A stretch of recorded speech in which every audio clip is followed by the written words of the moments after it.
Beleza, então, tá gravando. E aí, galera, boa noite.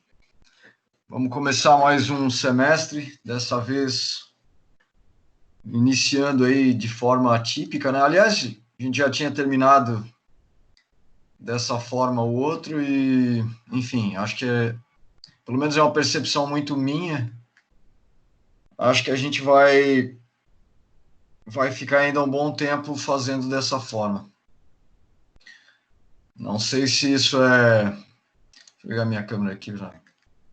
Não sei se isso é bom ou não é, mas enfim, a gente vai permanecer dessa forma, pelo menos até setembro, vocês devem estar sabendo disso, e acredito que talvez, dependendo da situação aí do Estado, a gente ainda fique mais um tempo fazendo dessa forma.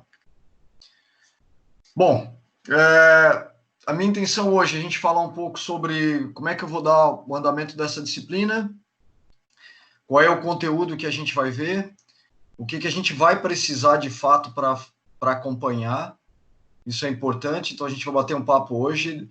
Eu vou contextualizar isso aqui, o que a gente precisa, o que vocês vão precisar instalar, porque a partir da semana que vem a gente vai fazer só aula prática, tá?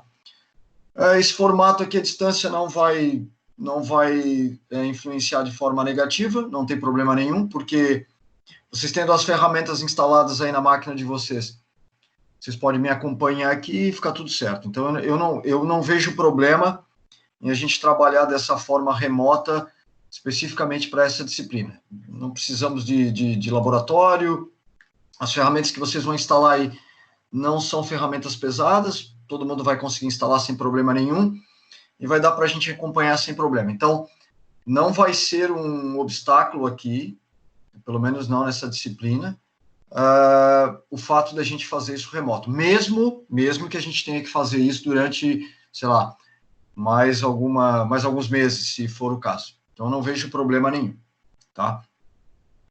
Bom, essa disciplina é uma espécie de um coringa, mas um coringa, assim, no bom sentido, né? Na verdade, todos os cursos têm, sei lá, pelo que eu estou vendo aqui, que é o 3, vocês já devem ter feito outras duas. Isso é legal porque isso abre um espaço para a galera do curso, a coordenação, enfim, as pessoas pensarem em situações ou em conteúdos ou em disciplinas que estejam mais, ou sejam mais importantes em determinadas épocas, né? Ou que mereçam uma certa importância. E então, isso fica legal. E conversando, eu acho que até bati um papo com alguns de vocês aí em outras oportunidades, e conversando com o Nassim também, a gente achou interessante colocar essa disciplina justamente pelo fato desse assunto estar bastante em voga hoje em dia, né? Na verdade, as pessoas têm falado muito sobre isso. Eu já falei sobre isso com vocês, já comentei, tive chance de falar. E aqui a gente tentar fazer alguma coisa bem prática mesmo, a gente vê a coisa rodando e tal.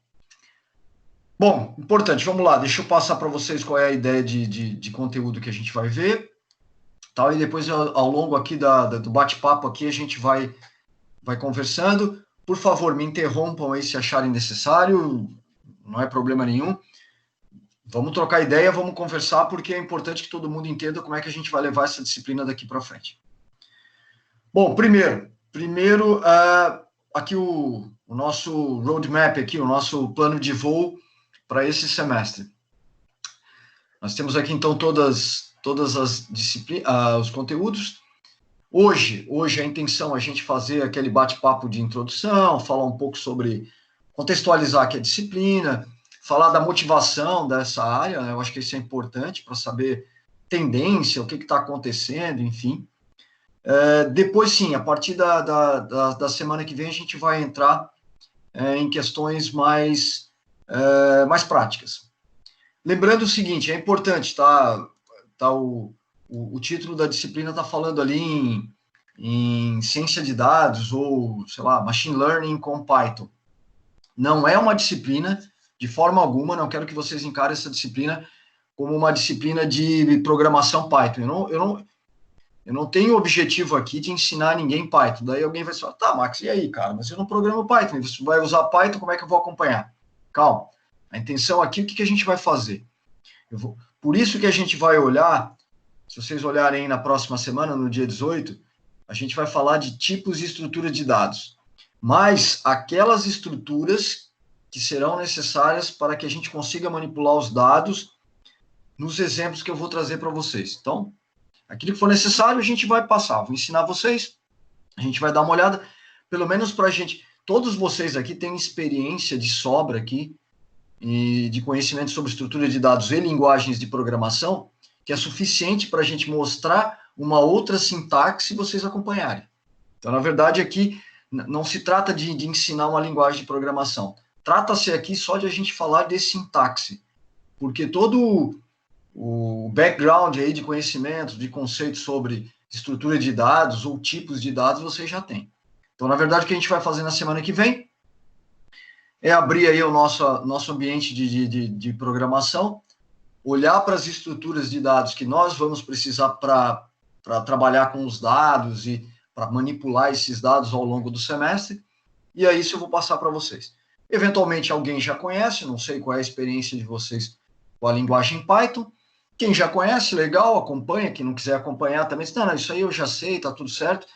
Quem não conhece, essa é importante, porque isso aqui vai ser o start, né? Ou seja, a parte, eu não vou conseguir fazer absolutamente nada se eu não souber como manipular ou como funciona as estruturas de dados em Python. Então, eu preciso entender quais são, algumas são conhecidas de vocês, uma ou outra talvez não, porque isso trata-se muito da área de manipulação de bases de dados, de datasets, ou seja, de conjuntos de dados.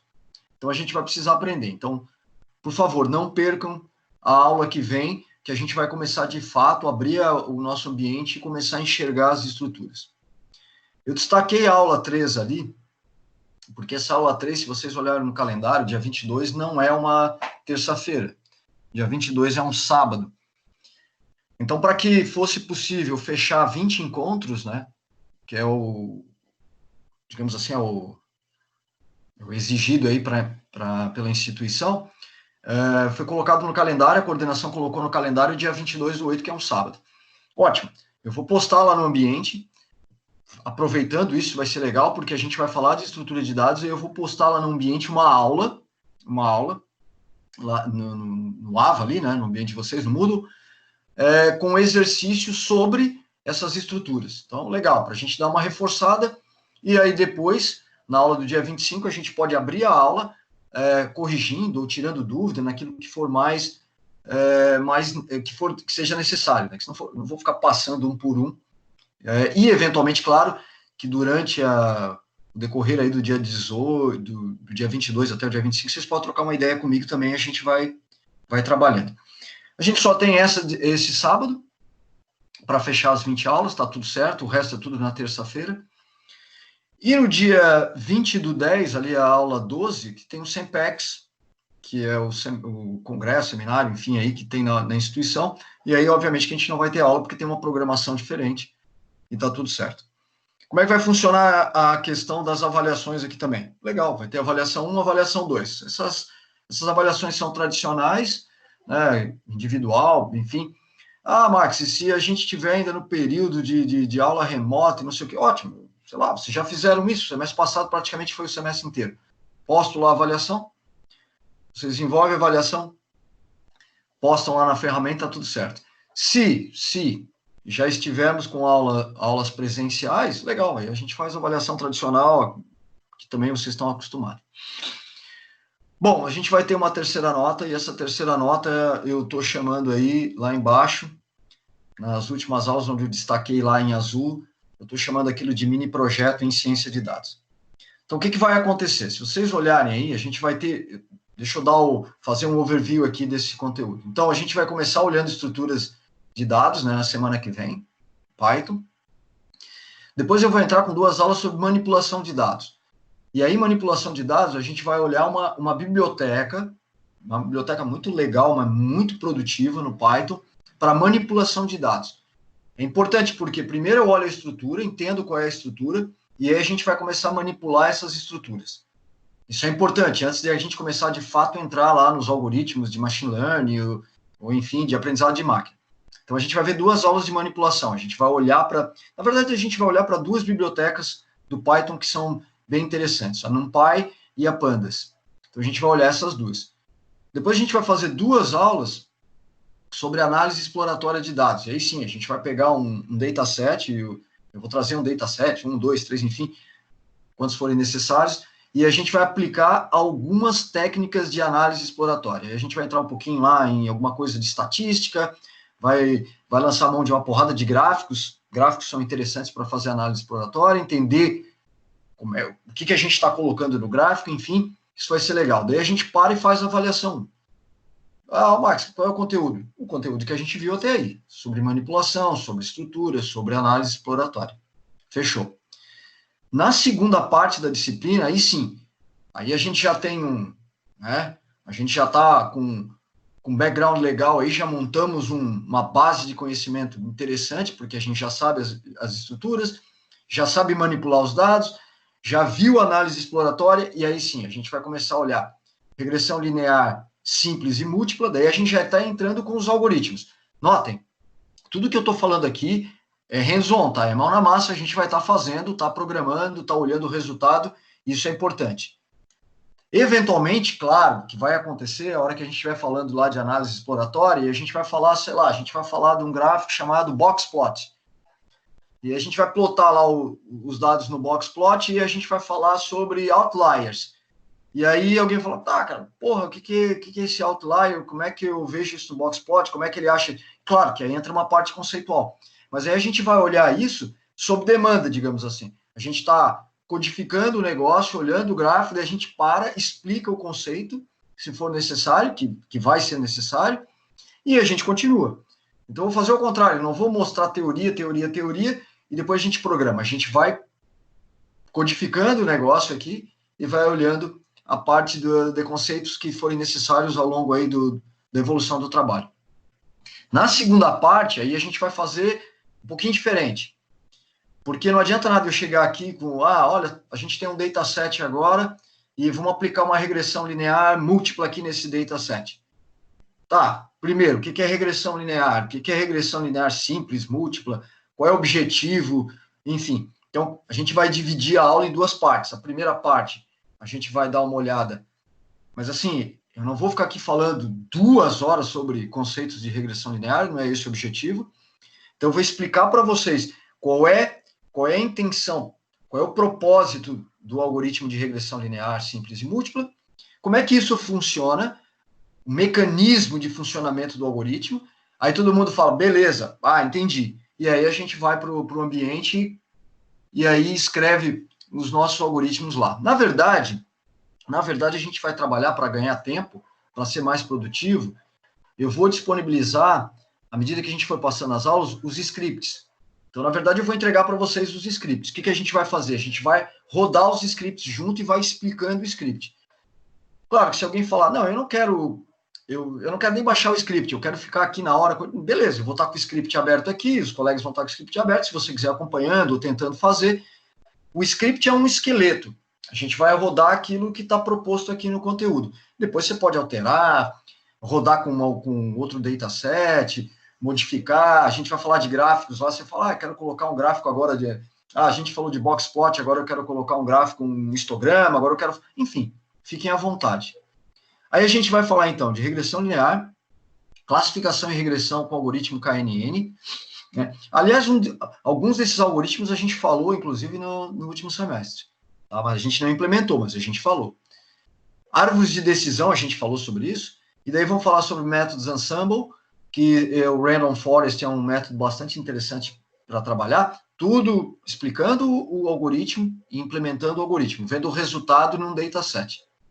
E a gente fecha também aí com a segunda avaliação, tratando essa segunda avaliação, obviamente, dos algoritmos aí que nós vimos antes da avaliação. Terceira parte da disciplina, classificação probabilística, falamos sobre isso no semestre passado, não tem problema, cara, não lembro mais nada do que a gente falou no semestre passado. Ótimo, a gente vem, relembra, fala como é que funciona o Naive Bayes, qual é a ideia do Naive, e implementa o Naive. Análise de agrupamento com algoritmo K-means. De novo, a gente fala sobre isso e implementa. Análise de séries temporais. Isso a gente não falou semana passada, isso aqui é uma área extremamente interessante. Fazer análise de séries temporais, são aquelas dados que flutuam ao longo do tempo, né? Temporal aqui de tempo, né? Ou seja, sei lá, eu olho para trás aí de vendas, vamos pensar em vendas. Uma empresa qualquer, você coletou os últimos 2, 3, 5 anos de vendas da empresa, olhou para um determinado produto e viu qual era o comportamento de venda desse produto ao longo das semanas, dos meses, do semestre, enfim. E o que a gente quer fazer? A gente quer analisar essa série de vendas e projetar isso para o, né, dizendo, tá, vem cá, com base nesses 3 anos que eu analisei, qual é a projeção de venda desse produto nos próximos 6 meses? Isso é muito legal, muita gente tem usado isso. Aliás, a galera de gestão aí gosta muito disso, porque você pode aplicar análise de série temporal, uma porrada de dados, né? E a estrutura desses dados, ela acaba sendo relativamente simples. Por quê? Porque você está falando basicamente, de quantidade vendida e tempo, data. Então, você tem basicamente um dataset com 2 colunas. Então, quer dizer, para você coletar essas informações é muito simples. E aí a gente vai aplicar. Aqui eu acho que dá para a gente falar em 2 algoritmos aí. Tem zilhões de técnicas de análise de séries temporais e a gente vai falar sobre isso. Então, na verdade, a gente está falando aí 1, 2, 3, 4, 5, 6, 7. Mais ou menos 7 algoritmos. 7 algoritmos que a gente vai revisar e implementar e ver o resultado disso. Tá? Cara, é muito legal, a gente vai ver. Então, aqui está misturado, né? A gente vai ver tanto supervisionado como não supervisionado, isso é bem legal. E aí, o que vai acontecer? Depois que a gente viu a análise de séries temporais, o que a gente vai fazer? Aí, essa é a proposta, né? Na verdade, eu acho que vai ser bem legal fazer isso, que daí a gente vai entrar na nossa terceira nota. Não vai ser uma avaliação, e acho que nem cabe aqui uma terceira avaliação, já tá bom, fizemos 2 lá, tá legal. E aí no dia 24 de novembro, eu coloquei ali a apresentação dos requisitos do mini projeto em ciência de dados. Aí aqui nessa aula, eu vou fazer o seguinte, eu vou apresentar para vocês um problema de negócio. Tá? Vou apresentar para vocês um problema de negócio e vou apresentar os requisitos desse problema. E aí a gente vai ter 2 aulas, que estão destacadas ali em azul, que é as 2 aulas aí, as 2 primeiras de dezembro, para vocês desenvolverem uma solução usando, sei lá, um dos algoritmos que a gente viu, ou de repente você fala, cara, mas eu vi um outro aí que é interessante, que dá para resolver. Legal, eu vou passar a bola para vocês, vou passar os requisitos, e vocês vão ter aí 3 semanas, digamos assim, para implementar uma solução em Python, claro, que a gente vai falar de... Tudo isso aqui que a gente for ver vai ser em Python, usando as bibliotecas, enfim, e me entregar esse mini projeto. Essa vai ser a terceira nota.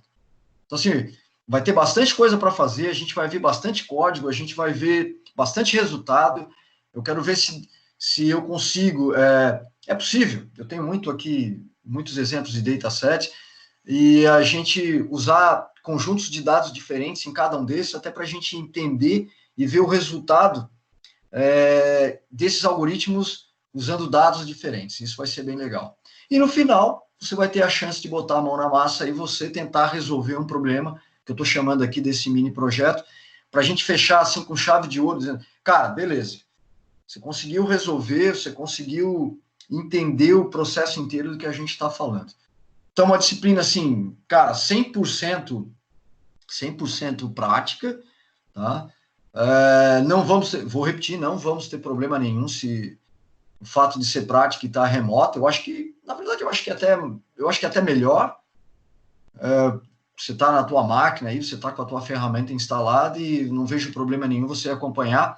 Eu vou abrir os scripts, a gente vai passar o script aqui, passo a passo, não entendeu, a gente volta, vamos rodar junto, tal. Cada um monta o seu ambiente aí no seu computador, e isso é importante, certo? Então, legal. Então, o que eu quero hoje aqui? Bater um papo sobre essa área de ciência de dados. Eu trouxe alguns slides aqui para a gente conversar. E no final desse papo aqui que a gente vai fazer, eu tenho um slide aqui que eu quero mostrar para vocês, que eu também vou... Isso aqui tudo vai estar lá gravado, depois eu vou deixar os arquivos lá dos slides, que é importante para caramba, que é a questão do ambiente, como é que a gente vai instalar um ambiente. Na verdade, vocês vão precisar instalar duas coisas aí na máquina de vocês. Um é uma distribuição chamada Anaconda, não sei se vocês conhecem, mas eu não gostaria que vocês instalassem o Python, tá? Porque dá para você ir lá instalar só o Python, baixar o Python e instalar.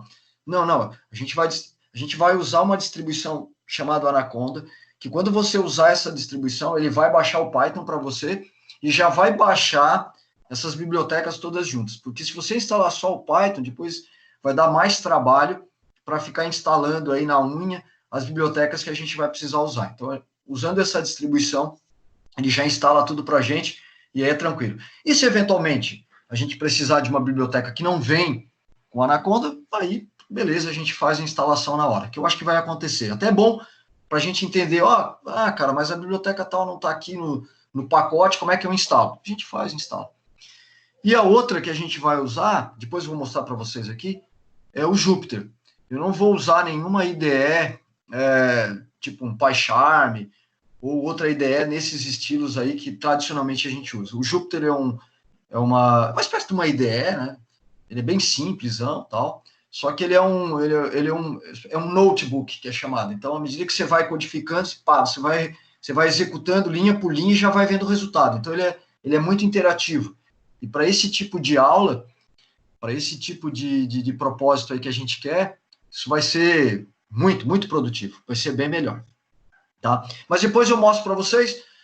Tá aqui eu botei um passo a passo mesmo. Faça isso, faça aquilo. Tem que se ligar muito. Eu estou frisando isso no slide da versão do Anaconda que a gente vai usar, porque os meus scripts eu já rodei isso, né, numa versão, e para a gente não ter problema de incompatibilidade, eu gostaria que vocês instalassem a mesma versão. É só isso. Instalou a mesma versão, está todo mundo com o mesmo ambiente, não vai ter problema. Então vamos lá, conversar um pouquinho. Na verdade, hoje aqui eu preferi falar um pouquinho sobre a área de modo geral, trazendo algumas informações que eu acho que são relevantes para essa área de ciência de dados. Vocês aí estão agora, de fato, reta final, né?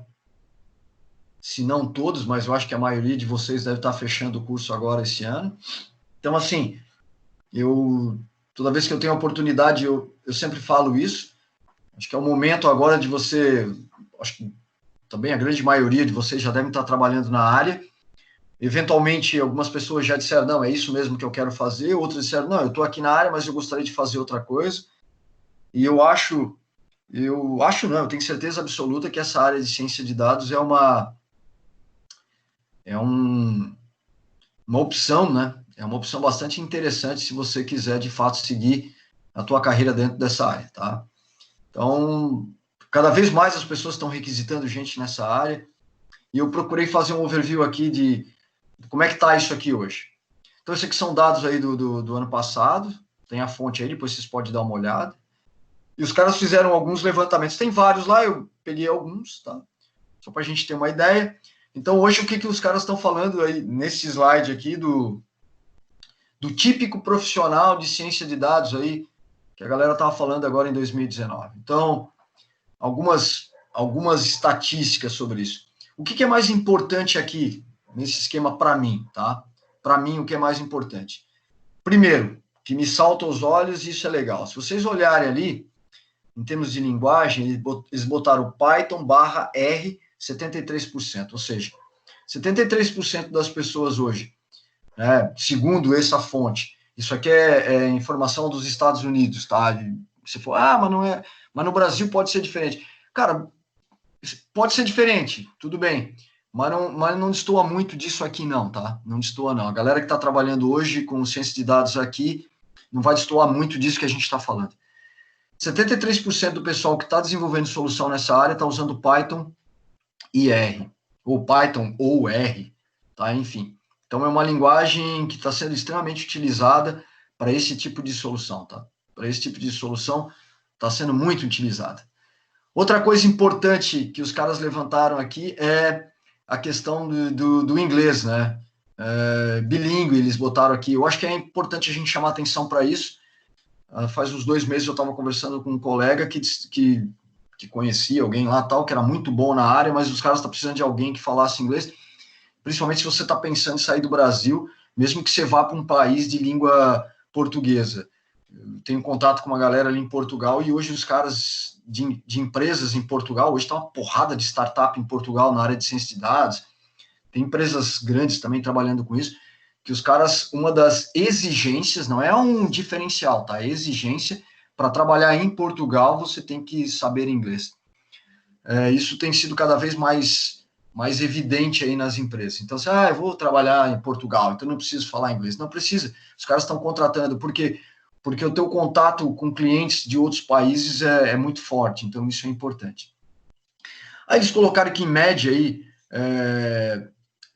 de experiência, né, que o cara tem 2,3 anos, né, então já está trabalhando com cientistas de dados e tal, mas isso é muito relativo. Os caras, nessa área, como qualquer área na área de TI, os caras seguem aquele padrãozinho lá, júnior, pleno e sênior, então vai depender do que a empresa está querendo e do teu conhecimento, enfim, isso é importante. Mas vamos lá, uma passada aqui. Pra vocês terem ideia aqui, isso aqui é mais ou menos, então eles colocaram aqui o tamanho da empresa, né, e linguagem de programação. Então eles usaram aqui ali embaixo a legenda, se você olhar, tem um verdinho mais claro e um verde mais escuro, coisa do tipo. E eles colocaram as 500 que estão na Fortune, ou seja, na revista que são as grandes companhias maiores, e as outras que não estão, ou seja, companhias menores. Mas se você olhar para esses caras aqui, aí os caras colocaram aqui R, Python, SQL, MATLAB, o Java e o C e o C++. Então, de novo, aqui você está olhando que Python ele se destaca, né? Tanto para as empresas que são de porte menor ou maior, né? E o porte aqui, na verdade, quando a Fortune faz isso, é em termos de faturamento, de grana mesmo. Então, tanto quem fatura mais ou menos, os caras têm usado bastante Python. O R está ali. E outra coisa importante, que a gente estava falando há pouco, é a questão do... mas é só Python e R? Não. Tem muita gente usando bastante SQL. Mas, se você olhar, e eu quero mostrar para vocês isso, quando a gente fizer lá a aula de manipulação de dados, a biblioteca do Python para manipulação, se você não sabe absolutamente nada de SQL, você pode, digamos assim, usar SQL com Python, com a biblioteca. Tá? Na minha opinião, inclusive, é mais simples. É mais fácil de aprender usando a biblioteca do Python do que se você não sabe nada e for aprender SQL. Se bem que SQL também, para vocês, sei lá, alguns de vocês são mais especialistas, outros não, de repente porque trabalham com isso, mas também não é nada novo. Né? Então, vocês olham que, por exemplo, Java, C, MATLAB também é um pacote, né? É um pacote de funções pré-definidas para trabalhar com uma porrada de áreas dentro da matemática, enfim. Mas Python acaba sendo uma das linguagens bastante utilizada aí dentro dessas empresas. Aqui, contratação, né, de cientista de dados, né, hoje no mercado. Então, vocês terem uma ideia aí, né, das empresas, de modo geral, na área de TI é as que mais contratam, depois tem a área da indústria, financeira, a área da saúde. Então, assim, mas assim, mas é só isso, Max? Não, cara, porra, hoje tem gente contratando em todas as áreas.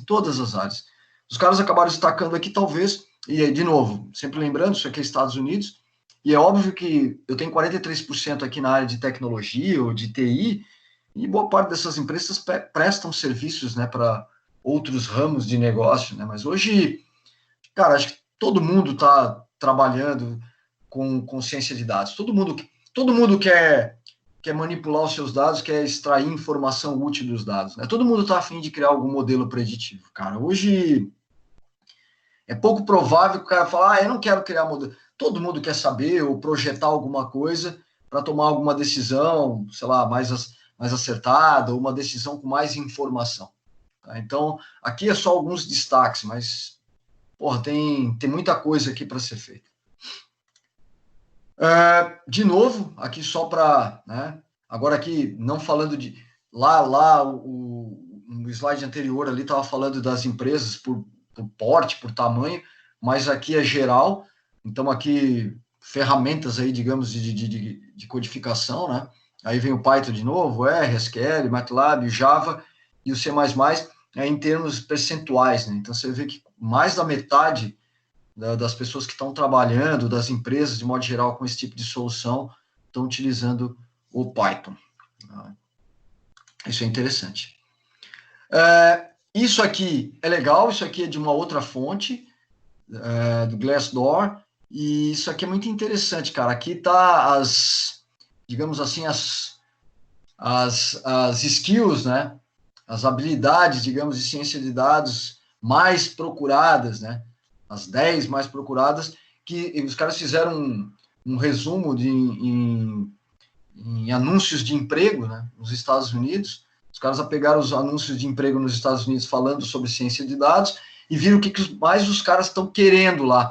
Quais são os requisitos necessários para você, enfim, assumir uma vaga, ou concorrer a uma vaga, ou de fato ser aprovado, sei lá, no processo seletivo aí de uma determinada vaga. Então, é isso que os caras estão falando aqui, que são as skills, digamos, mais importantes. Se olhar de novo, você está olhando ali que 72% dos anúncios de trabalho, de emprego, né, nos Estados Unidos, quando trata-se de ciência de dados, está falando de Python. 72%, ou seja, porra, é coisa pra caramba, né? Ou seja, 72% dos anúncios, né, de trabalho, os caras estão pedindo gente que conheça Python.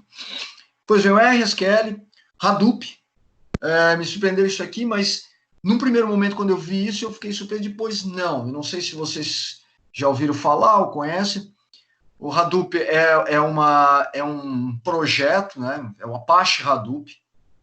Na verdade, esse projeto é um projeto mais antigo. Na verdade, quem começou com isso aqui foi Yahoo, e depois isso aqui se tornou depois um projeto open source, e hoje esse cara tem algumas versões aí, algumas distribuições, melhor dizendo, que são feitas por empresas particulares, né? Mas o Apache Hadoop você baixa, tal. E qual é o objetivo? Isso aqui é para você trabalhar com volumes gigantescos de dados, tá? O Hadoop ele tem uma filosofia de tratamento dos dados. Primeiro, você trabalha com clusters, né, de máquinas, né? Você não vai instalar um Hadoop na tua empresa se você, sei lá, vou botar o Hadoop e eu tenho aqui um servidor, tal, faz sentido. Quando você tem um parque instalado de várias máquinas, você tem vários clusters, e ele gerencia muito bem o processamento distribuído nessas clusters, e mais do que isso, ele tem uma proposta. Quando os caras escreveram aqui o Hadoop, na verdade, eles saíram com uma ideia de uma forma de processamento desse volume gigante de dados chamado de MapReduce. Né? O MapReduce é mais ou menos se falar assim, eu primeiro faço o mapeamento dos dados, depois eu reduzo esses dados, ou seja, eu sumarizo os dados. Isso tem muito a ver, a gente vai falar muito sobre isso durante o semestre, com a questão de ciência de dados. É aquela ideia de você pegar um grande volume de dados e sumarizar, porque quando você entrega isso para o usuário, quando você entrega isso para o teu cliente, você quer normalmente ver isso sumarizado. Você pode até fazer um drill, né? Você pode até fazer um drill down, enfim, para ficar explorando mais esses dados, mas de modo geral, quando você entrega isso, você entrega sumarizado. E o Hadoop, ele trabalha com um sistema chamado HDFS, que é um sistema de distribuição dos sistemas de arquivo, né? Distributed File System. É o Hadoop Distributed File System, né? O HDFS, que é justamente essa questão de trabalhar com arquivos distribuídos, e ele trabalha. O Hadoop roda em cima do sistema operacional, né? Linux, né? Ele roda em cima e ele faz essa distribuição e gerencia esse processamento distribuído. Por que eu estou falando que, num primeiro momento, eu olhei para falar, não, mas faz sentido.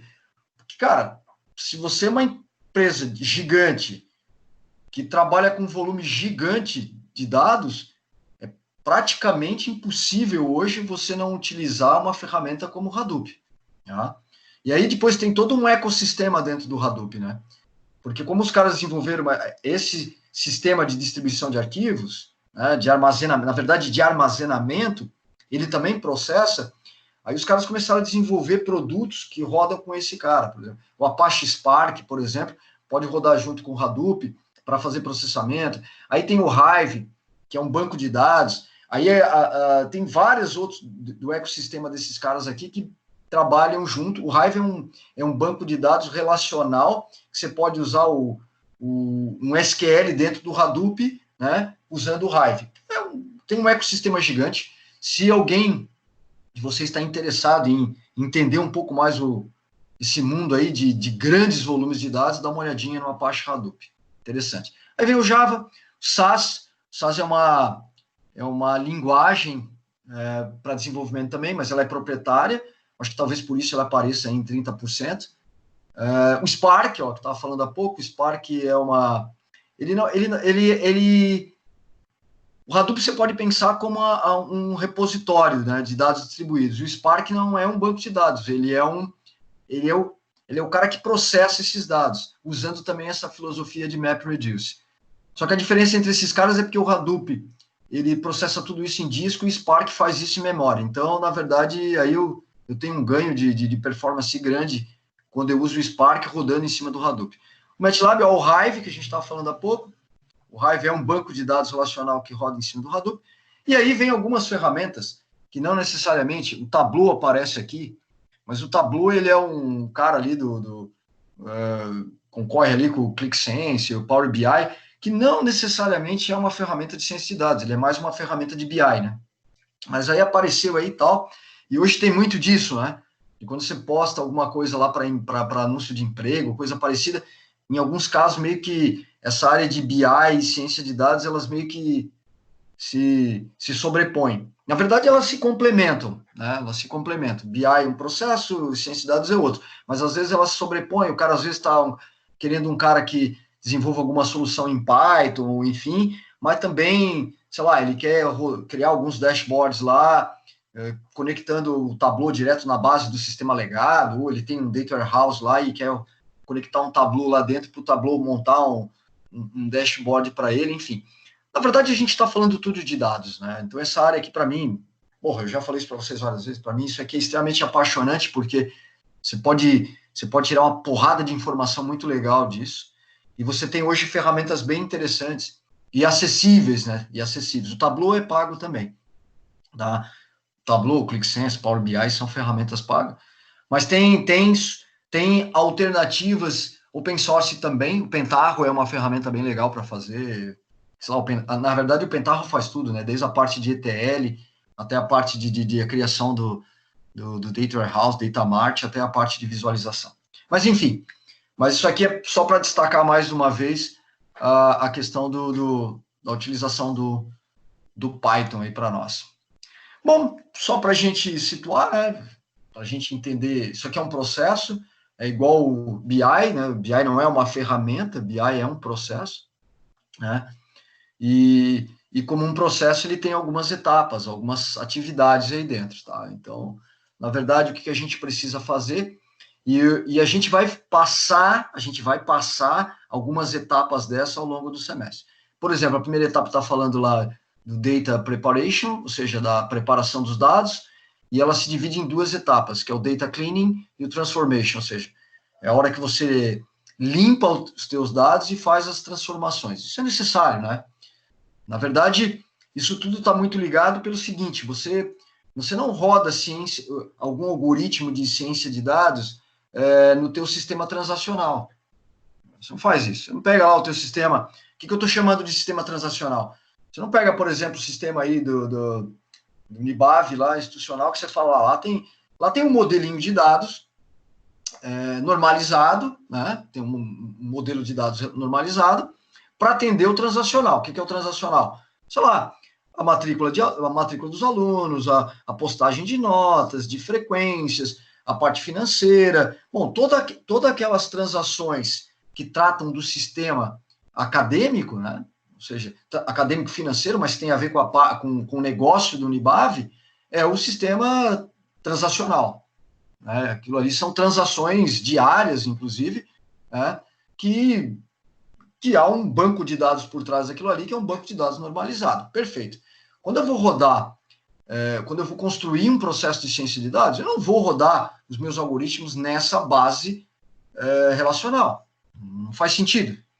E aí, normalmente, o que acontece? Existe um processo de ETL, eu preciso extrair esses dados, transformar esses dados, e aí vem a parte de data preparation aí, e depois carregar isso, normalmente, numa outra base. Né?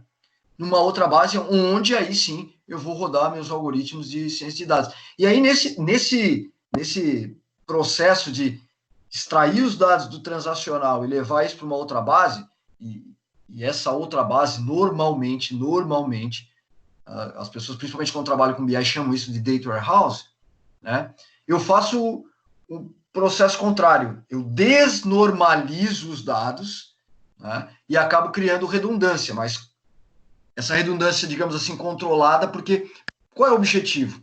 O objetivo é que os processos sejam rápidos, que eu consiga entregar, que a execução dos meus algoritmos seja de alta performance. E aí eu não posso ficar preso em normalizações que vão complicar isso aí. Eu não quero pegar uma tabela e ter várias tabelas lookup aqui, ou seja, várias outras penduradas aqui dentro, com chave estrangeira para lá, para cá, que eu vou ter que fazer uma porrada de join aqui em cima dessas tabelas para buscar os dados. Eu não quero fazer isso. Então, eu desnormalizo esses dados, crio tabelas, e aí se eu olhar para o Data Warehouse, eu vou criar uma tabela fato lá e várias dimensões. Vai haver redundância dos dados? Vai haver. Só que quando eu rodar o meu algoritmo aí em cima, ele vai rodar de uma forma, ele vai ser mais performático, né? Ele vai ser mais rápido de rodar isso. E antes de fazer isso, eu preciso limpar os dados, eu preciso transformar. A gente vai fazer isso. É claro que eu vou trazer, a gente não vai fazer aqui nenhum processo de ETL, a gente não vai usar nenhuma ferramenta de ETL. Aliás, o ETL hoje está tão importante, né, que isso é chamado de integração, né?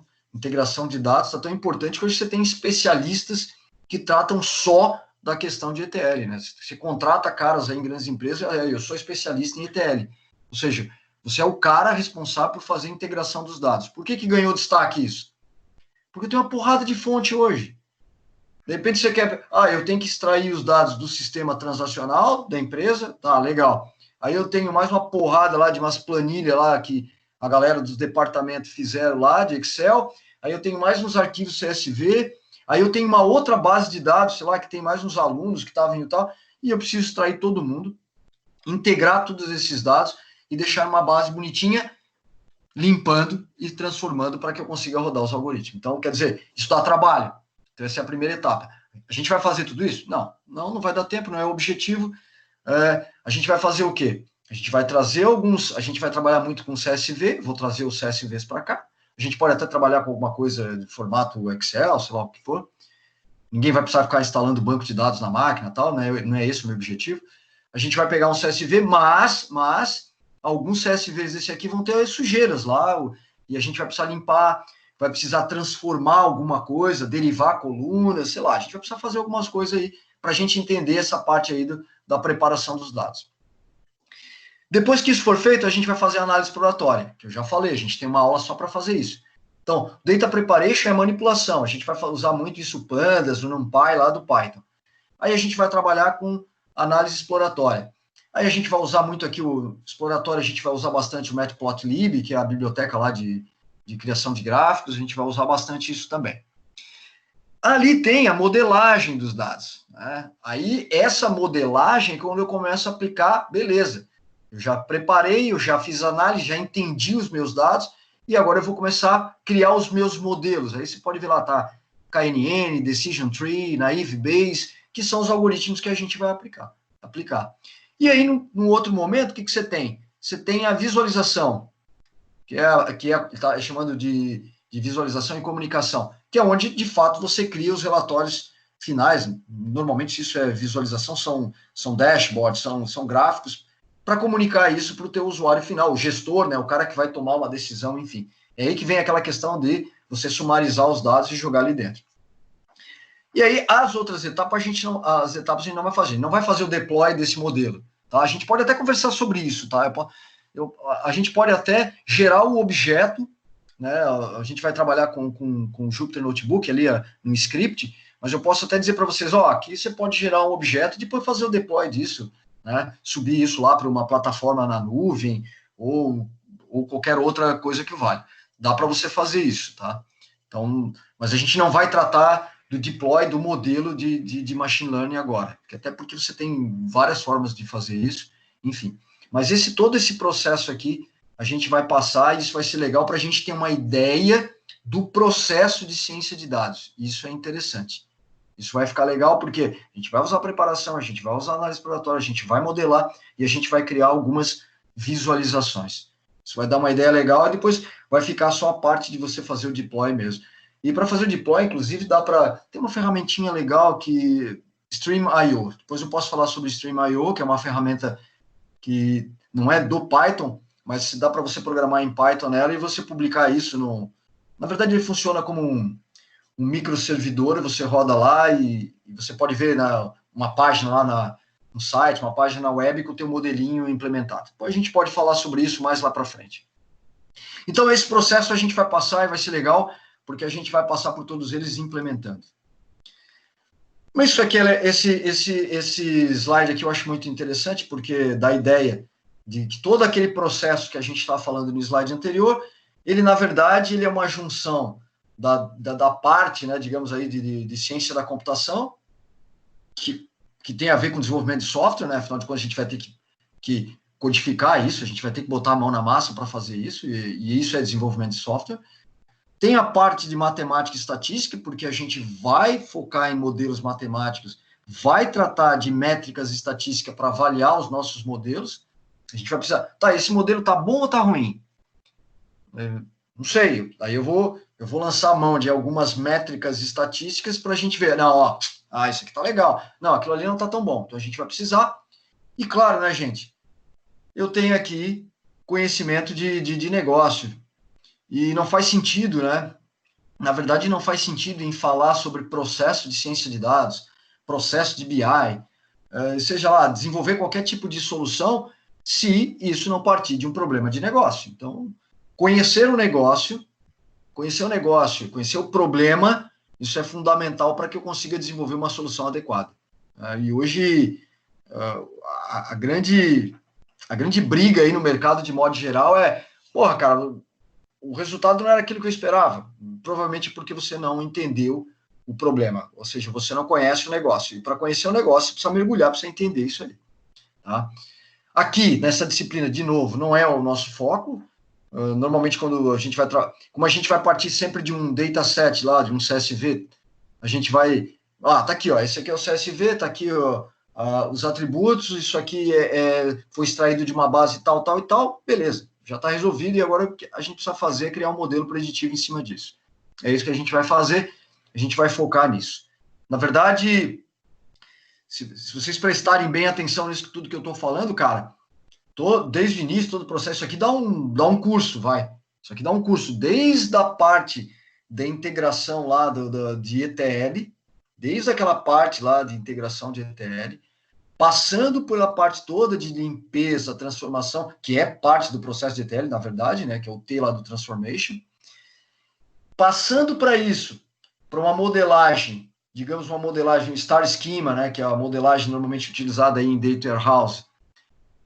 Tem todo um conceito por trás dessa modelagem do Star Schema aí para você fazer, e aí sim você rodar os teus modelos preditivos. Só aí a parte de machine learning já dá uma porrada de disciplina, e depois dá para fazer sei lá, 2 disciplinas aí de visualização de dados só para tratar da comunicação desses dados. E ainda tem o deploy, né, que você poderia falar de alguma disciplina só para explicar ou para como é que você pode fazer o deploy disso, de fato, lá para colocar em produção. Então, cara, isso aqui dá um curso, é fácil. Não um curso de 4 anos, mas um curso aí bem elaborado, tal, você poderia fazer sem problema nenhum.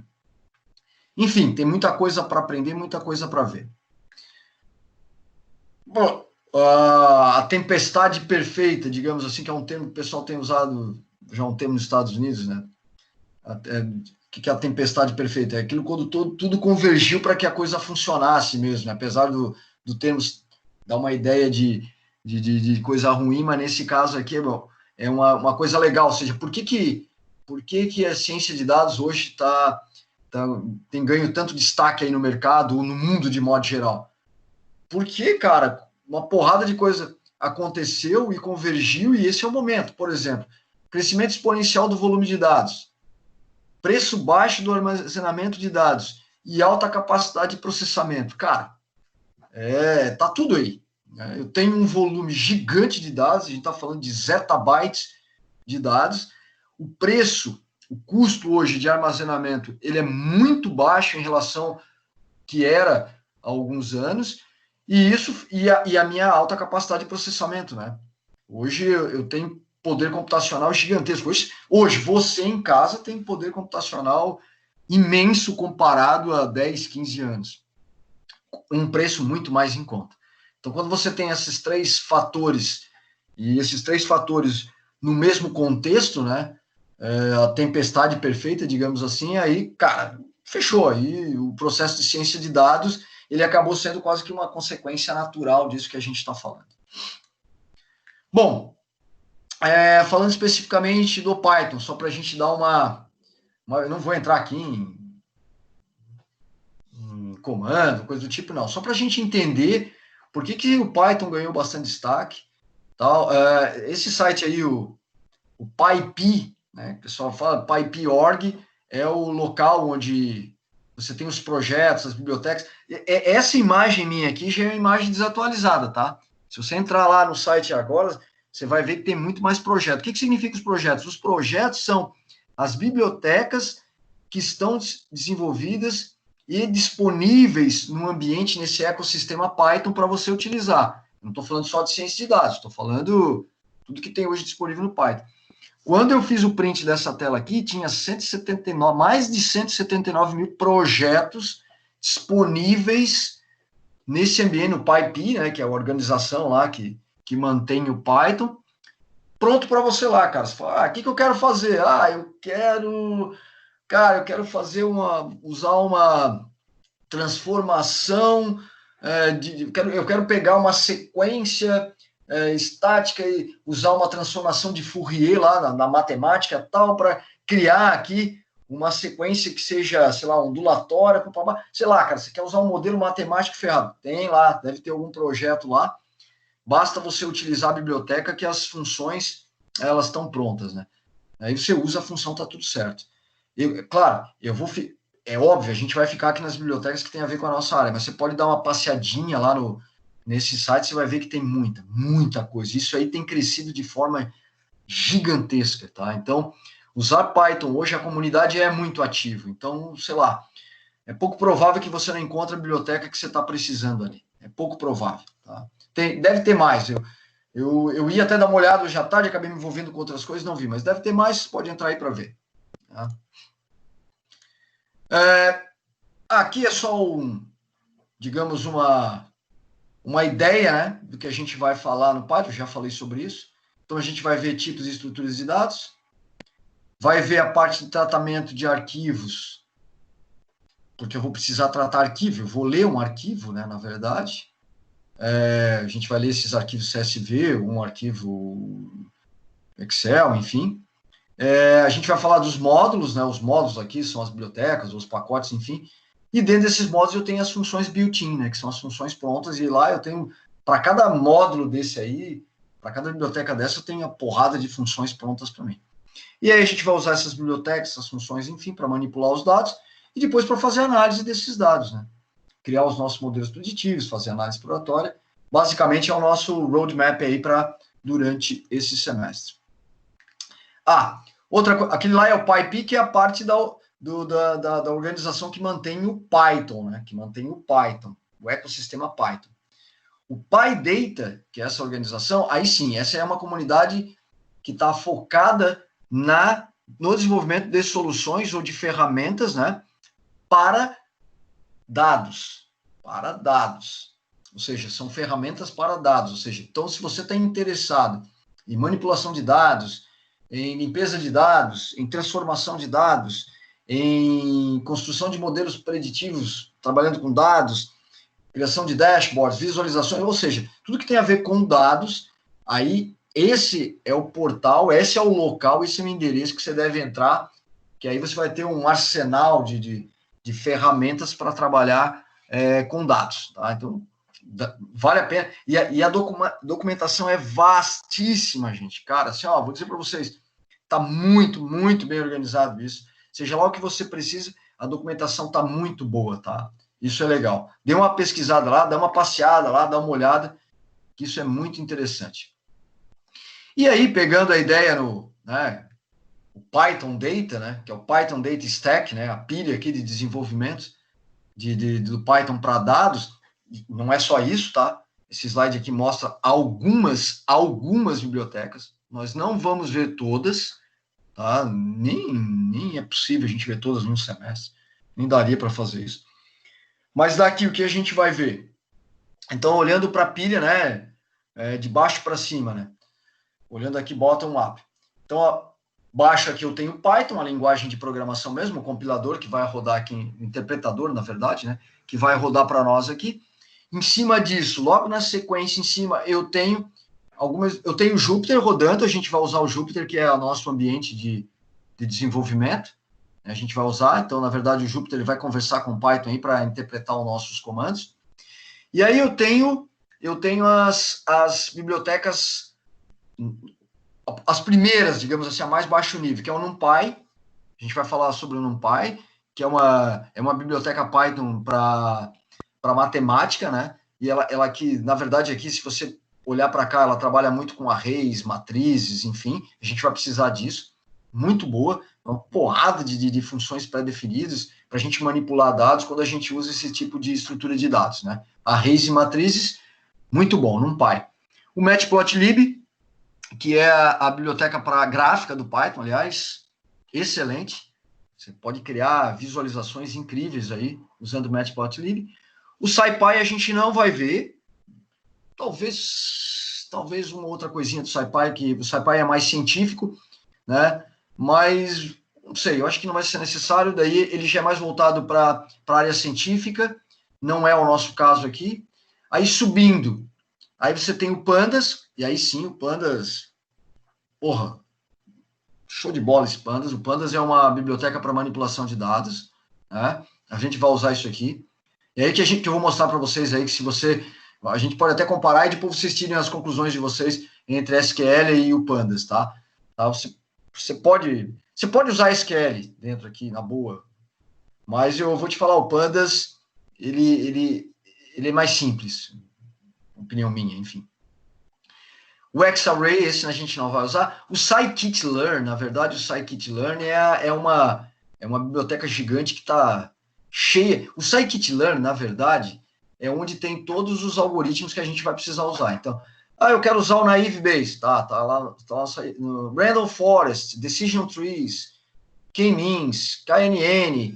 Porra, lá vai pedrada, cara. Aí tá tudo dentro do scikit-learn. O scikit é um kit, né, científico de aprendizado. É toda a parte de machine learning, ou seja, de aprendizado de máquina, está dentro do scikit-learn. Esse aqui a gente vai usar pra caramba. O scikit-image, esse a gente não vai usar. É uma biblioteca de processamento de imagem, muito legal, inclusive. Muito legal isso aqui, tá? Processamento de imagem. É uma coisa legal que dá para você fazer processamento de imagem, se você vai trabalhar com imagem. A gente não vai usar isso. Subindo, a gente tem o Seaborn. O Seaborn eu vou usar. O Seaborn, na verdade, é uma biblioteca gráfica, tá? Que ele usa alguns componentes do Matplotlib, mas para fazer alguns gráficos mais rápidos, mais produtivos, mais simples, inclusive, a gente vai querer... eu estou fazendo análise exploratória dos dados. Quero criar gráficos rápidos aqui para eu analisar. O Seaborn é bem legal. E o Stats Models, que é a parte de estatística. Isso aqui a gente vai usar alguma coisa assim, porque a gente vai precisar de algumas métricas estatísticas. Então, de novo, não é só isso. Mas, basicamente, nessa pilha aqui, nesse stack aqui de desenvolvimento para dados, a gente vai usar bastante essas bibliotecas ao longo do semestre. E a gente vai ver... mas quando é que eu vou... A gente vai ver, a hora que estiver usando uma... Porque quando a gente estiver no ambiente no Jupyter lá dentro, a gente vai carregar essas bibliotecas. Aí a gente vai dizer, eu vou importar agora o Pandas, tá? Beleza, então a gente vai usar o Pandas. Vou importar o NumPy, vou importar o scikit-learn, Matplotlib. E a gente vai aprendendo e vai se familiarizando com essas bibliotecas ao longo aí do semestre. Essa questão da estrutura de dados aqui é importante a gente ver. Eu estou fazendo já um gancho para a semana que vem, mas antes da gente... Porque quando a gente está lá no código, desenvolvendo e mostrando, às vezes o cara, não entendi a diferença. Isso é legal você entender, tá? Se você olhar para esses desenhos aqui, vai ficar bem simples você entender. Então, o Python, ele tem esses 5 tipos aqui de dados, tá? A gente vai ver que ele tem esses 5 tipos de dados. Tem só esse? Não, tem mais outros tipos, mas principalmente a gente vai usar esse. E tem um outro aqui que não está aqui, que a gente vai acabar usando, mas na hora ali, quando for necessário, a gente fala, que é o dicionário. Mas isso para mim, esse desenho, ele é muito, muito elucidativo, tá, cara? Às vezes as pessoas têm dificuldade para entender a diferença entre as estruturas. Então, você olha lá, você tem um vetor, beleza, um vetor. E as pessoas tem uma confusão meio aí na hora que a gente fala array e vetor, né? Array e vetor. São estruturas de dados diferentes. A gente até acaba usando o termo array para falar de vetor, né? A gente até fala isso. Por quê? Porque dá para eu construir um array unidimensional. Um array unidimensional é um vetor. Beleza, está tudo certo. Mas a ideia é, o que é um vetor? É uma sequência, né? Contínua de dados, sei lá, o que eu tenho. E olha lá, tá tudo pintado da mesma cor. Isso é importante. Tudo da mesma cor, tudo azulzinho. Isso significa dizer o quê? Significa dizer que, seja lá o que for que eu vou armazenar dentro desse vetor, tem que ter o mesmo tipo. Então, se eu tiver um vetor de idades, todas as idades que eu vou colocar ali dentro tem que ter o mesmo tipo, elas são inteiras. Se eu vou usar um vetor de nome de frutas, todos os nomes que eu vou colocar ali dentro tem que ter o mesmo tipo, elas são tipo string. Ou seja, um vetor é uma estrutura de dados que armazena tipos iguais. Ponto final. Posso armazenar o que eu quiser ali dentro, contanto que seja do mesmo tipo. Beleza? Quando eu olho para uma matriz, e a diferença de matriz para o array também existe, e o desenho deixa isso muito claro, uma matriz é uma estrutura de dados bidimensional. Ela é uma estrutura de dados bidimensional. Ela é uma estrutura que é linha-coluna. Ponto. E olha só, tá tudo pintadinho da mesma cor. Então, quando eu armazeno alguma estrutura, algum dado dentro da matriz, todos os dados têm que ter o mesmo tipo. Então, se eu estou criando uma matriz para armazenar uma sequência de valores, esses valores têm que ter o mesmo tipo. Ou se é um conjunto de strings, todos têm que ser em string. Eu não posso armazenar dentro de uma matriz uma coluna que é do tipo inteiro e uma coluna que é do tipo string. Isso não vai funcionar. A estrutura não foi feita para isso. Eu não vou conseguir manipular esses dados. Aliás, eu nem vou conseguir armazenar os dados ali dentro. Certo? Quando eu olho para um array, notem que o array é uma estrutura tridimensional.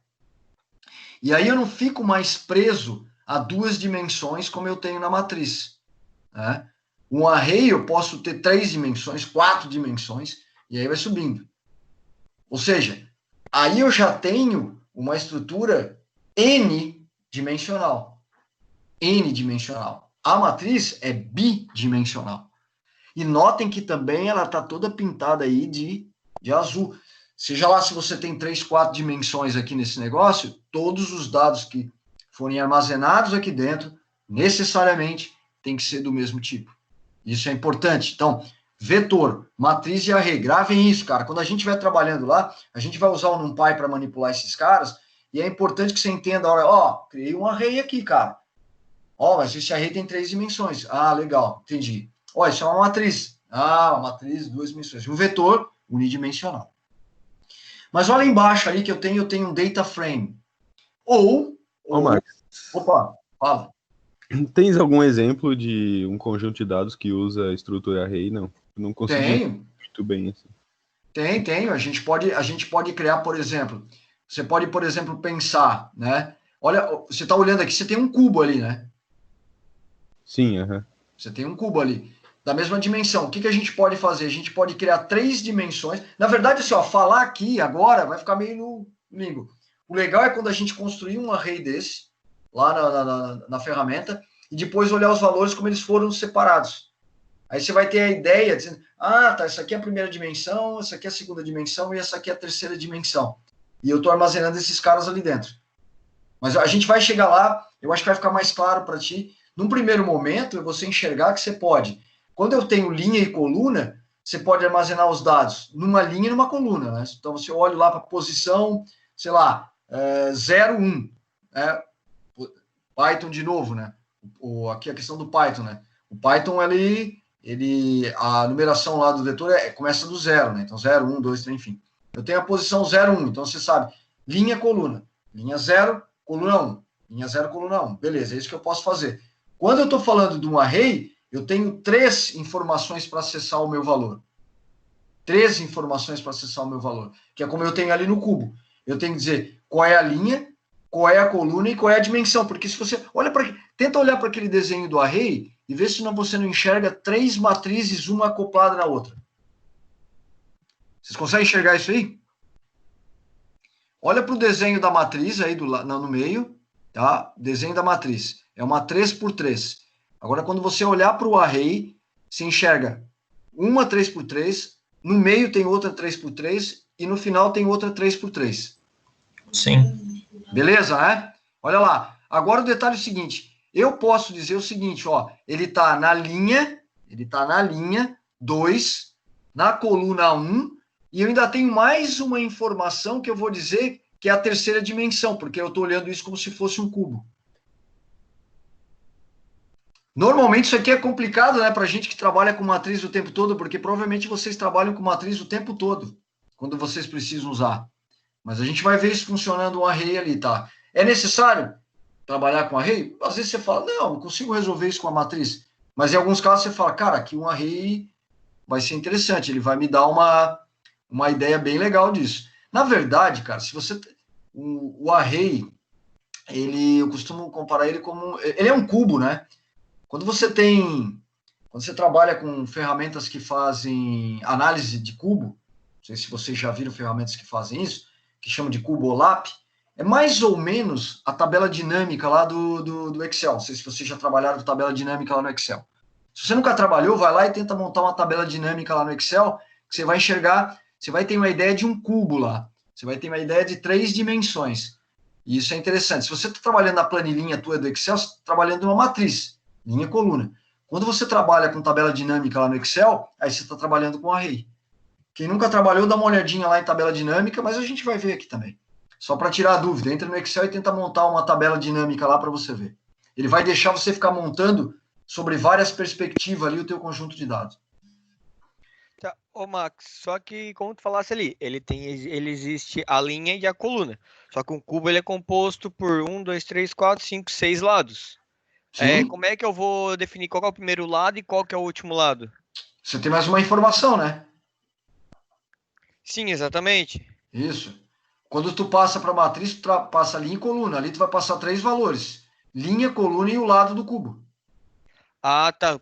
Mas o lado, quem define, digamos assim? É isso a minha dúvida. Quem vai definir o lado do cubo? Porque às vezes eu posso estar olhando o cubo de um jeito e analisando do meu jeito. Ah, entendi que você falou. Não, mas a gente vai... Aqui eu botei o desenho, tá? Aqui eu coloquei o desenho. Depois a gente vai ver lá na ferramenta que essa informação ela é fixa para todo mundo. Então, perfeito, você falou, mas eu estou olhando lado esquerdo, lado direito, acho que é isso que você está falando. Mas qual é o lado que eu estou olhando desse cubo aí? Mas a gente tem uma informação única lá que eu posso jogar para... Ele sempre vai olhar para aquele lado e é como se eu tiver... Imagina que eu estou olhando sempre para o lado direito do cubo. E aí, quando eu vou olhar para o lado direito, eu giro o cubo de novo e vou girando. Cara, o cérebro humano é foda, né? A gente vive no mundo 3D e a hora que a gente precisa olhar uma estrutura de dados 3D, o cérebro sai do ar. Você fala, não, a matriz dá para entender perfeitamente, mas olhar para um cubo, como é que eu vou armazenar isso aí? Mas dá uma olhada. Se você está muito interessado, dá uma olhadinha na tabela dinâmica do Excel, e se não, você deixa, porque a gente vai dar uma olhadinha nos arrays aqui também, sem problema nenhum. Só para a gente continuar, o data frame, o Python trata isso de data frame, mas isso é uma tabela. Olha agora a tabela. Agora eu já tenho 3 cores ali. A tabela também é uma estrutura bidimensional, só qual é a diferença da tabela do data frame para a matriz? Eu também, para eu acessar alguma informação num data frame, eu preciso dizer qual é a coluna e qual é a linha. Só que a diferença é que eu posso ter colunas com tipos diferentes. E a nossa tabela tradicional do banco de dados, né? A primeira coluna pode ser a idade do sujeito, a segunda pode ser o endereço, a terceira pode ser o salário do cara. Então, assim, quando eu quero manipular dados, que eu preciso agrupar esses dados com tipos diferentes, eu vou usar um data frame. Quando eu quero agrupar esses dados, eles são do mesmo tipo, eu posso usar uma matriz, um array, um vetor, enfim. E olha lá agora as listas. Cara, a lista é o tipo de dados mais flexível que existe na face da Terra. Olha o que ele está mostrando ali. Numa lista eu posso armazenar. Olha a primeira lista, tá? Ela abre e fecha colchete ali. A primeira lista está armazenando 3 vetores. Então eu estou pegando uma lista e armazenando 3 vetores. E cada vetor tem 3 posições. Ô, Max, como é que eu vou acessar a posição do meio do segundo vetor? Como é que você vai acessar? Mesma coisa, a lista tem... Quantas posições tem aquela lista? 3. A lista, estou olhando para a lista. A posição 0, a posição 1 e a posição 2. Perfeito. Quantas posições tem o vetor? 3 também. Então, se eu quiser acessar a segunda posição do vetor 2, como é que eu faço isso? Ele é o segundo componente da lista, então ele é 1. E a segunda posição desse cara ali vai ser quem? 1, 1, 1. Eu vou acessar aquela posição do vetor, se eu estiver trabalhando com vetores. Agora, olha a lista de baixo. A lista de baixo, em uma única lista, eu estou armazenando uma matriz, um vetor e um data frame. Porra, eu posso fazer isso? Pode. Vai ser necessário? Ah, cara, não sei. É possível fazer isso. Agora, se vai ser necessário no teu projeto, na tua solução, você armazenar numa lista, uma matriz, um vetor e um data frame, não sei. Mas é possível fazer isso. É perfeitamente possível você fazer isso. E esse conceito, cara, essa visão de estrutura de dados, isso é muito, cara, muito importante. Porque a gente vai manipular os nossos dados dentro dessas estruturas aqui. É por isso que eu digo, o fundamento, cara, não adianta nada você conhecer ferramenta, cara. Só conhecer a ferramenta. Claro que conhecer ferramenta é legal. Agora, cara, se você não tem o conceito, conhecer a ferramenta não te faz um bom profissional. Porque às vezes você conhece muito bem a ferramenta e eu falo, cara, a gente vai precisar passar isso para uma lista. E a gente vai precisar armazenar uma porrada de matrizes aqui dentro dessa lista. Como é que eu faço isso? Como é que eu manipulo esses dados? Eu preciso saber isso. E para fazer isso, eu preciso entender as estruturas. Não se preocupem, tá? Isso aqui é só uma apresentação. A gente, nessas 2 aulas que eu reservei lá para a gente manipular os dados, a gente vai trabalhar com esses caras aqui. Então, daí a gente vai trabalhar, vai ver o resultado e a gente vai tirar todas as dúvidas. Agora, é importante que já no primeiro momento, todo mundo já meio que... Ah, tá, entendi. Quando o cara fala de array, quando o cara fala de data frame, listas... Ah, entendi o que o cara está falando aqui. Então, já para todo mundo ficar mais ou menos na mesma página. Então, para ninguém ficar perdido. Isso é importante, tá? Porque a gente vai usar muito esse tipo de estrutura. Então, deixa eu fazer o seguinte, tá? Da conversa aqui que a gente teve aqui de ciência de dados, a gente dividiu aqui em tendências do mercado, a gente falou um pouco sobre o processo, falou sobre a junção das áreas de TI, de matemática, estatística e negócio, e fizemos um overview aqui da estrutura de dados. Deixa eu abrir aqui o outro arquivinho que eu tenho aqui, para a gente falar de como é que a gente vai fazer a instalação desse negócio aí. É isso que eu queria que vocês fizessem para que a gente tenha na próxima aula. Então, vamos lá. Eu vou deixar essa sequência de slide. Obviamente, isso aqui também está gravado. Eu não vou agora aqui passar slide por slide explicando instalação, cara. Porra, daí a gente vai ficar aqui mais 1 hora para eu dizer, ó, clica ali, clica lá, tá. Eu quero passar aqui com vocês, só passar para explicar como é que eu montei isso, tá? Tá um passo a passo aqui para você instalar. E eu coloquei aqui a instalação para os 2 ambientes, tanto para Windows como para Linux. Ah, eu uso o Mac. Pô, cara, bem simplesão, tá? É mais simples do que o Windows ainda para instalar. Você pode ir lá no Google, lá, beleza, tá? Mas se precisar depois também, eu tenho até o slide para instalação do Mac aqui. Eu não quis colocar, mas se alguém precisar, tiver meio perdido, entre em contato comigo que eu deixo lá. Então, o que a gente vai fazer? Primeira coisa que eu vou pedir para vocês. Não precisa fazer isso aqui agora, tá, cara? Não é na correria. Vou deixar lá, tal. A instalação do Anaconda, se você entrar lá, digitar Anaconda no Google, ele vai te levar lá para o portal do Anaconda, tal. E lá deve ter uma versão 2020 já, tá? Aqui está até 2019. Não é essa versão que eu quero que vocês instalem. Vocês vão entrar aqui no Archive, todo software tem Archive, está ali em cima lá o repo, né? Aqui onde tem o Archive. O Archive do Anaconda vai ter todas as versões, tá? Do Anaconda. E o que a gente vai fazer? Vocês vão procurar aí nesse Archive, uma sequência tal. Eu quero que vocês instalem, tá aqui do lado, ó, a versão do Anaconda 3 5.2.0, tá? E aí, para compatível com o seu sistema operacional, né? Então, aqui o que está em vermelho, né?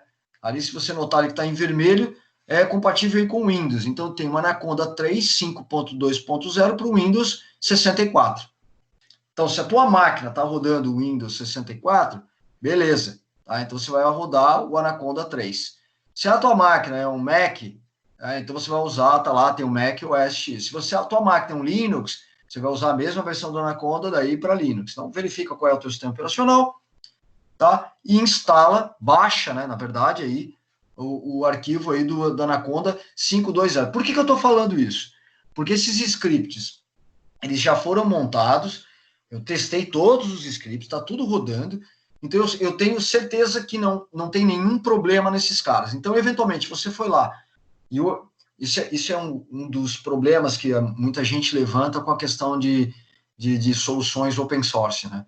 Que às vezes os caras largam uma versão mais nova e acabam... Você tinha uma versão mais antiga e fala, cara, agora não dá mais suporte para aquela função e eu estava usando a função aqui, agora eu vou ter que usar outra. Então, para a gente não precisar correr atrás, voltar, tal, na boa. Se você quiser instalar, na boa agora, se você quiser instalar a versão mais nova e rodar os scripts da mais nova, e não der nenhum problema, cara, fica de boa. Não tem problema nenhum. O que eu estou sugerindo, isso aqui é uma sugestão, na verdade, é que você instale a mesma versão que eu tenho aqui, porque os scripts rodaram nessa versão. Eu não tive tempo de rever todos os scripts na versão mais nova. Então, para a gente não ter problema aí de incompatibilidade de versão, eu estou sugerindo isso aqui. Tá, depois você vai lá e instala, não tem problema nenhum. Então, para Windows, aí vem a instalação para Windows. Cara, daí, por favor, né? Aí lá executa o arquivo, ele vai pedir para você botar, beleza. Só tem nesse slide aqui que eu estou botando duas setas, porque provavelmente eu não sei, porque em alguns casos ele vinha com isso aqui setadas e na versão ali, depende de não vir. Se não vier, é só clicar lá, tá? Dá um check nos botõezinhos lá, para quê? Primeiro, para você não precisar mexer nas tuas variáveis de ambiente, né? Para ele já colocar lá, tá? E para ele registrar lá como default Python 3.6 na máquina para a gente rodar, porque ele vai baixar o Python junto aqui também para nós. Beleza?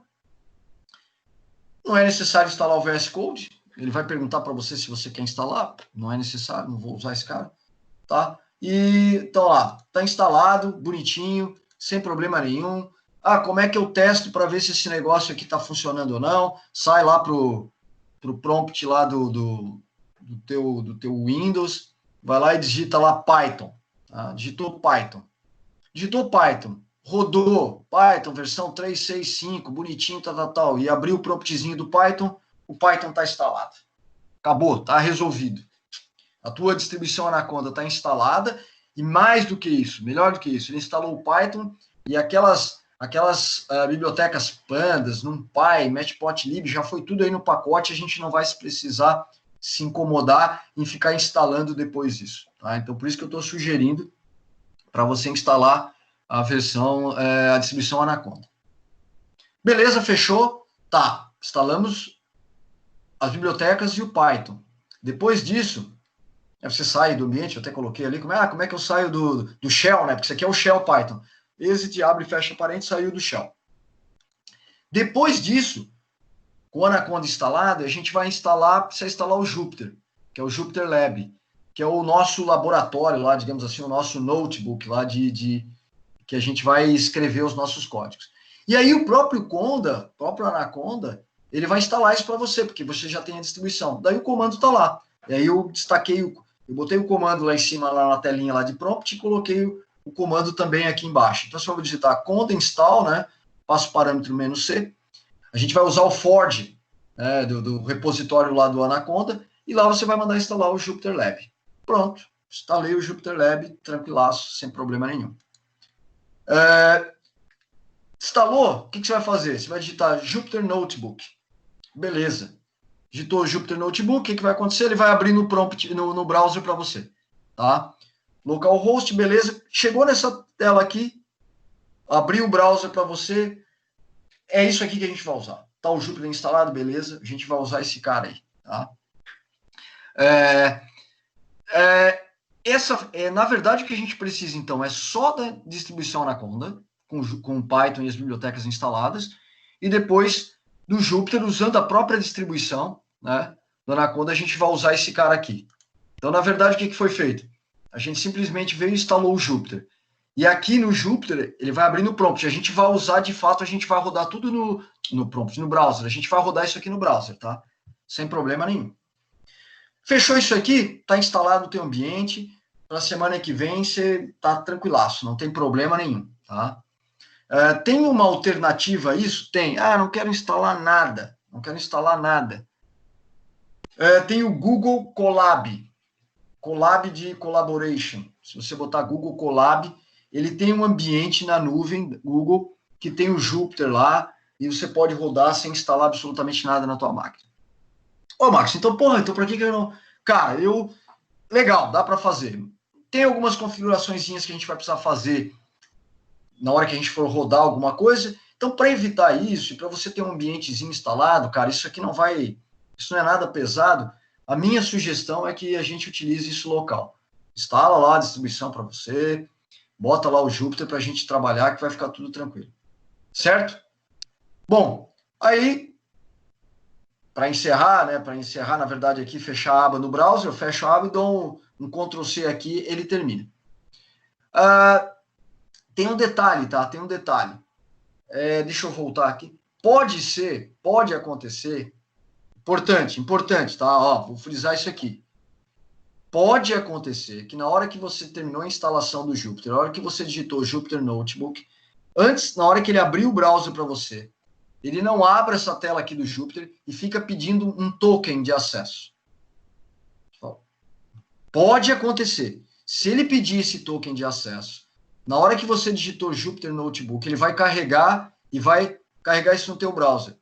Ele está aqui na tela do browser pedindo um token. Você volta lá para o teu ambiente, esse ambiente onde você executou, e você está olhando aqui embaixo, está escrito HTTP localhost 889 token. Basta você copiar depois do igual aqui o token. Basta copiar isso aqui e colar lá no browser. Pronto, resolveu. Pode acontecer. É pouco provável que isso aconteça, porque normalmente ele já sobe o Jupyter para lá no teu browser pegando essa informação aqui do token. Mas, se eventualmente isso acontecer, o token está aí. Basta você copiar isso aqui e jogar lá para dentro que ele vai rodar sem problema nenhum. Perfeito. Fechou. E aqui eu coloquei um passo a passo é a distribuição que eu tenho aqui na máquina também. Já tem o Ubuntu aí na frente, mas se você tiver instalado o Ubuntu numa versão mais nova, não vai ter problema. Você segue esse passo aqui, esse passo a passo, que vai dar certo. Eu rodei na minha versão aqui 18.04.2 e funcionou. Também coloquei aqui um passo a passo, tá? Com a distribuição Anaconda, com a mesma versão da versão Windows, tá? A 5.2.0, tá tudo certinho. E aí fiz um passo a passo bonitinho aqui, dá licença. Cara, quem tem a distribuição Linux instalada não vai ter problema nenhum. Eu fiz um passo a passo aqui de cada um, destaquei o que precisava fazer, e também sem problema nenhum, tá? Aqui ele já está mostrando que rodou o Python também, tá? 3.6.5, mesma versão do Python, mesma versão da distribuição, tá tudo certo, tá? E depois a instalação do Jupyter Lab também, usando o Conda, que é o mesmo comando, na verdade, que foi usado lá no ambiente Windows. Aí ele vai instalar aqui, está instalando aqui o Jupyter Lab, fechou. Jupyter Notebook, igual lá no Windows, ele vai abrir no browser para você. Então, assim, Max, mas o meu é um Mac e não está aí. Se você não conseguir instalar a distribuição tal, eu deixo o slide lá também no ambiente no Ava lá para vocês do Mac. Tá? Mas provavelmente a maioria de vocês deve estar utilizando o Windows. Utilizando o Windows é tranquilaço. E se não estiverem usando o Windows, alguém que goste do Ubuntu. Eu gosto bastante, eu uso bastante no Ubuntu. Então, por isso que eu coloquei também a versão aqui, para não ter problema para ninguém, tá? E aí, o mesmo processo, fecha o browser lá, ou a aba que você abriu, Ctrl+C, eu dou um shutdown aí no Jupyter. E aí, pessoal? Deixa eu ouvir de vocês. Vamos abrir aí o microfone aí, vamos conversar. Querem perguntar, querem falar alguma coisa, tirar alguma dúvida? Fique à vontade. Tá de boa por enquanto, eu acho. Por enquanto? Não, mas não vai. Pra frente aí é só diversão. Por enquanto a instalação aqui tá dando certo. Hã? Por enquanto aqui a instalação tá dando certo. Ah, beleza. Não, a instalação vai dar, não tem problema. O bom é depois, quando a gente começar a diversão aí no ambiente, tá? Se alguém tiver algum probleminha também na instalação, acho que não, porque eu até repeti esse processo algumas vezes para confirmar que o passo a passo estava tudo bem, para que todo mundo tenha. Eu só vou pedir para vocês o seguinte, para não deixem para fazer isso na semana que vem, quando a gente começar, Max, eu esqueci, e agora eu tô meio... Cara, porque assim, eu gostaria, para a gente não... Tem muita coisa, gente, muita coisa para a gente ver mesmo, tá? E assim, eu tenho um monte de script interessante, bem legal aqui, então para a gente, de fato, entrar na próxima semana já com a ferramenta, todo mundo bonitinho, porque até para a gente sincronizar, como a gente vai fazer isso remoto, eu acho legal, não tem problema, se todo mundo está aberto aí, vocês já estão com o script aí também, eu vou rodando o script aqui, passando, explicando, vocês estão aí aberto, rodando também, e aí fica tudo certo. Eu acho que a gente não vai ter problema com essa modalidade à distância aqui para fazer essa disciplina.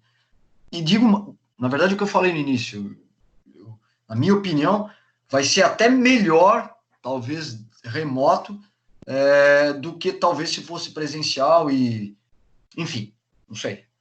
Independente, se a gente voltar em setembro ou não voltar, a gente vai ter que tocar isso aqui, para mim tá tranquilo.